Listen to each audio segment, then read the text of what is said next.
ప్రతిపక్షంలో నుంచి అధికార పార్టీలోకి వెళ్తారు. మీరు అధికార పార్టీలోంచి ప్రతిపక్షంలోకి ఎందుకు జాయిన్ అయ్యారు?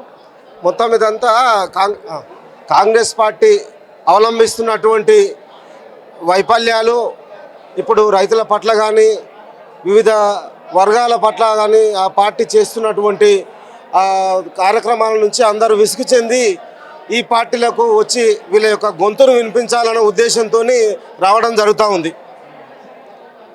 ఎందుకు బీఆర్ఎస్లోకి పార్టీలోకి ఎందుకు జాయిన్ అయ్యారు? ఎందుకంటే వీళ్ళు అసలు అడగక ముందుకే వీళ్ళు ఎన్నో కోరికలు ఇచ్చినారు, ఎన్నో పథకాలు ఇస్తామని చెప్పిండ్రు. ఏ యొక్క పథకం కూడా వాళ్ళు అమలు చేయడం లేదు. ఇంతవరకు మన కేసీఆర్ గారు చేపట్టినటువంటి కార్యక్రమాలను, పాత పథకాలను కూడా ఒక్కటి కూడా అమలు చేయడం లేదు.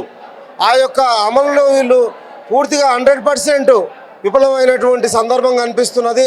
అందుకే ఇంత పెద్ద ఎత్తున ఈ యొక్క బీఆర్ఎస్ పార్టీలో చేరికలు జరుగుతున్నాయని నేను ఈ సందర్భంగా తెలియజేస్తా ఉన్నా.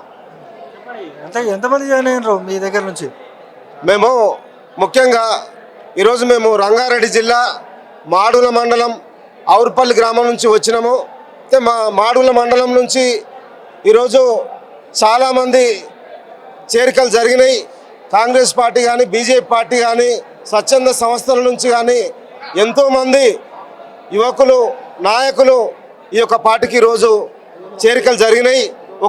దాదాపు సుమారుగా 500 మంది ఇందులో చేరినారు.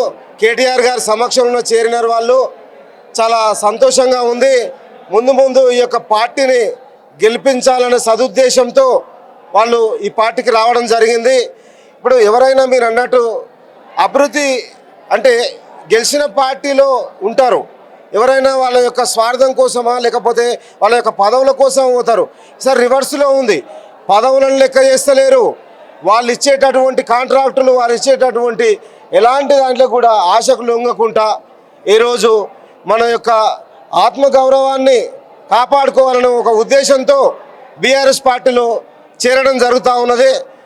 ఇదే ఈరోజు జరిగిన పరిస్థితి ఇదే. మన కేటీఆర్ సమక్షంలో కూడా ఇదే జరిగింది అని నేను గర్వంగా చెప్తా ఉన్నా.